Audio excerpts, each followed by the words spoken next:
بسم اللہ الرحمن الرحیم۔ السلام علیکم محترم سامعین اور عزیز طلبہ کرام، امید کرتا ہوں کہ آپ تمام احباب خیر و عافیت سے ہوں گے۔ آج کا ہمارا سبق نمبر 38 ہے، جس میں ہم پڑھیں گے الاضافۃ المعنویۃ واللفظیہ، یعنی اضافت دو قسم پر ہے، معنوی اضافت اور لفظی اضافت۔ معنوی اضافت کا استعمال ہم دو جگہوں پر کرتے ہیں۔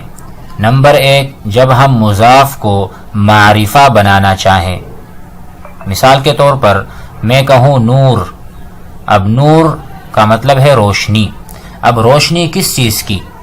اب یہاں پر نور نکرہ ہے، یعنی کوئی بھی روشنی، لیکن جب میں کہوں نور الشمسی، سورج کی روشنی، تو یہاں پر مضاف یہ معرفہ بن چکا، خاص مراد ہے۔ اچھا، دوسرے نمبر پر جب ہم مضاف کو مخصص، یعنی اس میں ہم تخصیص پیدا کرنا چاہیں، تو اس وقت بھی ہم اضافہ معنویہ کا استعمال کرتے ہیں۔ مثال کے طور پر میں کہوں اسمع بکا، میں رونا سن رہا ہوں، کوئی رو رہا ہے۔ اب اس کی تخصیص ہونی چاہیے، کون رو رہا ہے؟ کوئی حیوان ہے کہ انسان ہے، بچہ ہے کہ کوئی بڑا ہے؟ تو اسی لیے جب میں کہوں گا اسمع بکاء طفل، بکاء طفل، بچے کا رونا میں سن رہا ہوں، تو یہاں پر یہ مخصص ہو گیا۔ اچھا، جو دوسری قسم ہے الاضافہ اللفظیہ، یہاں پر ہم صرف اور صرف مضاف کرتے ہیں وصف، یعنی صانع، صانع یعنی بنانے والا یا کرنے والا، صانع المعروف، اچھا کام کرنے والا، ممدوح، اس کی لوگ صفت بیان کرتے ہیں۔ تو یہاں پر اضافہ لفظیہ جو ہے یہ کوئی بھی نہ یہ معرفہ بناتا ہے، معرفے کے کام آتا ہے، نہ تخصیص کے کام، بلکہ صرف اور صرف اس میں تخفیف ہو جاتی ہے۔ تخفیف سے مراد اصل میں تھا صانع، ٹھیک ہے، منون تھا، لیکن جب ہم اضافت کرتے ہیں تو آپ کو پتہ ہے کہ مضاف پر تنوین نہیں آتا۔ آئیے مثالوں سے اور بحث سے ہم سمجھ لیتے ہیں۔ بسم اللہ الرحمن الرحیم۔ الاضافہ، الاضافۃ المعنویۃ واللفظیہ۔ الامثلہ، نور الشمس قوی، ٹھیک ہے، نور مضاف ہے، الشمسی مضاف الیہ۔ عنق الجمل، اونٹ کی جو گردن ہے، طویل لمبی ہے۔ اب ہم کہیں عنق عنق عنق، عنق طویل عنق طویل، تو کہنے والے کہیں گے کہ بھئی کس کی گردن؟ تو یہاں پر ہم نے عنق کو جمل کی طرف مضاف کیا، جس سے یہ معرفہ بن گیا، خاص گردن مراد ہے۔ ریش الطاؤس جمیل، مور کے جو پر ہیں وہ بہت خوبصورت ہیں۔ اسمع بکاء طفل، یہاں پر آپ دیکھیں کہ بکا جس کو کہتے ہیں رونا، لیکن اس کی ہم نے تخصیص کی ہے طفل کے ساتھ۔ ارا آثار اقدام، اشم رائحۃ ورد، تو یہ دو جو آپ کو مثالیں نظر آ رہی ہیں، طائفۃ الاولی پہلی قسم کی مثالیں اور دوسری قسم کی مثالیں، یہ وہی ہے اضافہ معنویہ۔ یہاں پر معرفہ بنایا ہے نور کو، اور یہاں پر ہم نے تخصیص کی ہے بکا کی، ٹھیک ہے۔ آگے بڑھتے ہیں الاضافہ اللفظیہ کی طرف۔ صانع المعروف مشکور، لوگ اس کا شکریہ ادا کرتے ہیں۔ محمود الخصالی، اچھی صفات والا۔ ممدوح، لوگ اس کی صفت بیان کرتے ہیں۔ سریع الغضب مذموم، جو زیادہ غصہ کرتا ہے یا جلدی غصہ کرتا ہے وہ لوگ اس کو برا سمجھتے ہیں۔ الحافظہ دروسہما مکافآن، المتقن اعمالہم رابحون، المنصف الناسی محبوب، المحب فعل الخیر سعید۔ یہاں پر الحافظہ تثنیہ ہے، یہاں پر صرف نون، سقوط النون، کیونکہ نون تثنیہ اضافت کرتے وقت حذف ہو جاتی ہے، تو یہاں پر تنوین نہیں ہے، کیونکہ اصل میں صانع تنوین ہے، لیکن جب اضافت کرتے ہیں تنوین یہ جو ہے نا ہم اس کو گرانا پڑتا ہے۔ اسی طرح نون تثنیہ، یہاں پر نون الجمع، اصل میں کیا تھا؟ المتقنون، المسلمون، تو اضافت کرتے وقت نون التثنیہ اور نون الجمع یہ۔ اسی طرح المنصف میں بھی، المحب میں بھی۔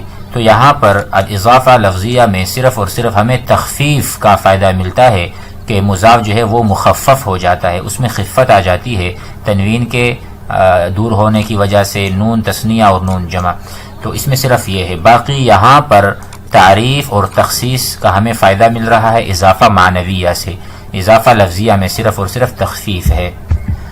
البحث درست فی المدارس الابتدائیہ، آپ نے پہلی جو جلد پڑھی ہے اس سے پہلے، اس میں آپ نے پڑھا تھا مضاف اور مضاف الیہ کے بارے میں. وعرفت هناك ان المضاف، آپ نے وہاں پر پڑھا تھا اور جانا تھا کہ مضاف الیہ مجرور ہوتا ہے ہمیشہ. وان المضاف يحذف تنوینه، اور مضاف کی تنوین کو حذف کرتے ہیں اضافت کرتے وقت. اذا كان منونا قبله، جب پہلے اس پر تنوین ہو. وتحذف نونه، اور اس کا نون بھی محذوف ہوتا ہے اضافت کے وقت جب وہ مثنی ہو یا جمع مذکر سالم ہو.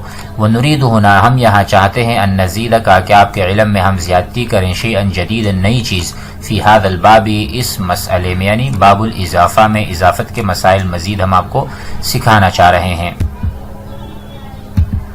انظر المضاف، مضاف کی طرف دیکھیے. فی کل مثال من امثلۃ الطائفتین الاولیین تجد اصلہ منکرا، پہلا جو ہے نکرہ ہے، نور نکرہ ہے. ولکنہ فی امثلۃ الطائفۃ الاولی، پہلی قسم کی مثالوں میں قد اکتسبت تعریفا، اس نے تعریف یعنی معرفہ کو کسب کیا، حاصل کیا ہے. بسبب اضافتی الی الاسم المعرف بعدہ، اسم المعرف یعنی الشمس یہ معرفہ ہے، جب ہم نے نور کی اضافت کر دی تو اس میں بھی تعریف آ گئی، وہ بھی معرفہ بن گیا. فإن لفظ نور مثلا اذا اخذ وحدہ، جب اس کو ہم اکیلا لیں گے، دلالت کرتا ہے علی نور غیر معین، ایسا نور جو اس کی کوئی تعین نہیں. فهو لذلك نکرہ، اس لیے ہم اس کو نکرہ کہتے ہیں. ولکنک، لیکن جب آپ اذا قلت نور الشمس بالاضافت فقد عینتہ، تو آپ نے تعین بھی کر دی اور تعریف بھی کر دی. فی امثلۃ الطائفۃ الثانیہ، دوسری قسم کی مثالوں میں ترى مضافا، مضاف آپ کو دیکھتے ہیں، مضاف کو آپ دیکھتے ہیں قد اکتسبت تخصیصا، کو اس میں تخصیص آ گئی ہے. بسبب اضافته الى النکرہ، جب اس کی ہم نے اضافت کی ہے نکرہ کی طرف. فإنک اذا قلت اسمع بکاء، میں رونا سن رہا ہوں، من غیر اضافہ، اور آپ اضافت نہیں کرتے. کان لفظ البکاء عاما، تو یہ جو بکا کا لفظ ہے یہ عام ہے، یشمل شامل ہے بکاء الطفل، بچے کا رونا، عورت کا رونا اور آدمی کا رونا. اب پتہ نہیں کون سا مراد ہے، پتہ نہیں چل رہا. ولکنک اذا اضفتہ، جب اس کی آپ اضافت کرتے ہیں الی نکرہ، نکرہ کی طرف، وقلت، اور آپ کہتے ہیں اسمع بکاء طفل، تکون قد خصصتہ، تو آپ نے تخصیص کر لی. وضیقت عمومہ، اور آپ عموم کو ختم کر دیا آپ نے. وتسمى الاضافۃ فی امثلۃ ہاتین الطائفتین واشباہہا، تو اس قسم کی جو اضافت ہوتی ہے دو قسم کی مثالوں میں اضافہ معنویہ اسے ہم کہتے ہیں، جہاں پر آپ کو تعریف ملے اور تخصیص ملے. لأنها افادت المضاف امرا معنویا، اس میں ایک معنوی اضافت کر دی ہے. کس چیز نے؟ مضاف نے. وہ کیا ہے؟ تعریف ہے اور تخصیص ہے. اس کا اضافہ ہو گیا. پہلے نہ تعریف، نور میں تعریف نہیں تھی اور اس کے بکا میں جو ہے تخصیص نہیں تھی، تو اضافت کی وجہ سے ہمیں معرفہ کا فائدہ ہوا اور تخصیص کا بھی. انظر الی المضاف فی کل مثال، مضاف کو دیکھیں ہر مثال میں. من امثلۃ الطائفتین الاخیرتین، آخری قسم کی دو مثالوں میں. تجدہ، آپ پائیں گے لم یکتسب بالاضافۃ تعریفا، وہاں نہ ہمیں تعریف کا فائدہ ہوا ہے اور نہ تخصیص کا. غیر انک اذا نظرت الیہ، لیکن اگر آپ اس کو غور سے دیکھیں گے، فی هذه الامثلہ من حیث لفظہ، لفظ کے اعتبار سے، وجدت ان الاضافۃ قد اکسبته التخفیف، لیکن اس میں تخفیف آ چکی ہے اضافت کی وجہ سے. بحذف تنوینہ، ایک جگہ پر تنوین ختم ہے جب وہ منون ہو اصل کے اعتبار سے. صانع، یا او حذف نونہ، اس کا نون محذوف ہو گیا ہے اذا کان مثنی، جب وہ تثنیہ. الحافظان، وہاں پر نون نہیں. او جمع مذکر سالم، اس کا بھی نون حذف ہو جاتا ہے. ومن اجل ذلك، تو اس لیے تسمى الاضافۃ ہنا اضافہ لفظیہ، اس کو ہم اضافہ لفظیہ کہتے ہیں. وكذلك الحال في كل اضافة لا يستفيد منها المضاف من المضاف الیہ تعریفا ولا تخصیصا، ہر ایک کو اسی طرح ہم کہیں گے جہاں پر ہمیں نہ تعریف ملے اور نہ تخصیص ملے، اس کو ہم اضافہ معنویہ کہیں گے. ولو انک وازنت، اگر آپ موازنہ کریں بین امثلۃ الاضافۃ اللفظیۃ و امثلۃ الاضافۃ المعنویہ، مثالیں جو اضافہ لفظی کی ہیں، لفظیہ کی اور معنویہ کی ہیں، لوجدت فرقا واضحا، تو آپ کو ایک واضح فرق نظر آئے گا. ففی کل مثال من امثلۃ الاضافۃ اللفظیہ ترى المضاف وصفا، جو مضاف ہے وہ وصف ہے، جیسا کہ ہم نے کہا صانع یعنی بنانے والا یا کرنے والا، صانع المعروف اچھے کام کرنے والا، تو ایک وصف ہے. وترى المضاف الیہ معمولا، مضاف الیہ معمول ہے یعنی معروف، ہر نیک کام کو کہتے ہیں، تو وصف کی جو اضافت ہے وہ معمول کی طرف ہے. فی المعنی للمضاف. اما فی الامثلۃ الاضافۃ المعنویہ، جو معنوی اضافت کی مثالیں ہیں، فلیس الامر کذلک، وہاں پر جو پہلا لفظ ہے وہ دوسرے کے علاوہ ہے، یعنی نور الگ ہے، الشمس الگ ہے، دونوں کو ملا کر ہم معرفہ حاصل کرتے ہیں. ارجع الى الامثلة جميعها، تمام مثالوں کی طرف لوٹیے، مرة ثانیہ، وتأمل المضاف وحدہ، مضاف کو آپ علیحدہ دیکھ لیں، تجدہ مجردا من الالف لام اس پر نہیں ہے، فی جمیع الامثلة الاضافة المعنویہ معنویہ پر. اما فی امثلة الاضافة اللفظیة فإنک تجدہ مرة مجردا، بعض اوقات الف لام نہیں ہے اضافہ لفظیہ پر، ٹھیک ہے. کما فی امثلة الطائفة الثالثہ، تیسری قسم کی مثالوں میں وہاں پر الف لام نہیں ہے. ومرتن، اور کبھی کبھار آپ دیکھتے ہیں اضافہ لفظیہ میں کہ مقرونا بہا الف لام اس پر داخل ہے، جیسے الحافظا دروسہما، وہ یاد کرنے والے اپنے اسباق کو. فی امثلۃ الطائفۃ الرابعہ، واذا تدبرتہ، اگر آپ غور کریں فعل الطائفہ حیث جاء مقرونا بال جوازا، ٹھیک ہے، یعنی جہاں پر الف لام کا آنا یہ جائز ہے، وہ کیا چیز ہے؟ وجدتہ فی المثال الاول مثنى، الف لام آتا ہے تثنیہ کے اوپر. وفی الثانیۃ جمع مذکر سالم، جمع مذکر سالم کے شروع میں، یعنی ایسا مضاف ہے جس کے شروع میں الف لام ہے، تو وہ یا تو ایک تثنیہ ہے، تثنیہ سے شروع میں الف لام ہے، اور جمع کے شروع میں. وفی الثالث مضافا، اور تیسرے میں مضاف فیہ ال. وفی الرابع مضافا الی مضاف لما فیہ ال. وهذه المواضع الاربع، یہ وہ چار ایسے مواضع ہیں، جگہ ہیں جہاں پر یجوز فیہا اقتران المضاف الی بال، مضاف بال. کیونکہ ہم تو شروع سے پڑھتے آ رہے ہیں کہ مضاف پر الف لام داخل نہیں ہوتا، لیکن یہ چار ایسی صورتیں ہیں جہاں پر مضاف پر بھی الف لام داخل ہو سکتا ہے، جائز ہے. قواعد کو سمجھ لیتے ہیں. الاضافۃ قسمانی، دو قسم پر ہے. اضافہ معنویہ وہ ہے ما افادت المضافہ، جو مضاف کو فائدہ دیتا ہے، تعریف یا تخصیص.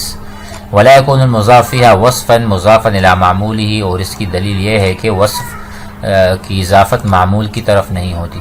اضافہ لفظیہ وہ ہے ما لم تفید المضاف، جو مضاف کو فائدہ نہیں دیتا مگر تخفیف، یعنی سوائے تخفیف کے. تخفیف کیا ہوتی ہے؟ کبھی کبھی تنوین حذف ہو جاتی ہے، یا ان کان فی الاصل منون، اگر شروع میں وہ تنوین ہے. او حذف نونہ، یا نون التثنیہ گر جاتا ہے، یا جمع مذکر سالم کا جو نون ہے وہ گر جاتا ہے. وہ اضافی الوصف الی معمول، یہاں پر وصف کی اضافت معمول کی طرف ہوتی ہے. یمتنع فی الاضافۃ المعنویہ، اضافہ معنویہ میں یہ ممنوع ہے دخول ال علی المضاف مطلقا، کہ مضاف پر الف لام داخل ہو، یہ نہیں ہو سکتا. البتہ ویمتنع ذلك فی اضافہ لفظیہ الا فیما یاتی، اضافہ لفظیہ میں بھی منع ہے کہ مضاف کے اوپر الف لام ہو، مگر کچھ ایسی صورتیں ہیں جہاں پر جائز ہے. نمبر 1 ان یکون المضاف مثنى، کہ مضاف مثنى ہو، او جمع مذکر سالم. ان یکون المضاف الیہ مقرونا بال، مضاف الیہ کے اوپر پہلے سے الف لام ہو، او مضافا لما فیہ ال، یا اس طرف مضاف ہو جہاں پر الف لام ہو. امید ہے کہ یہ سبق سمجھ میں آ گیا ہوگا. والسلام علیکم.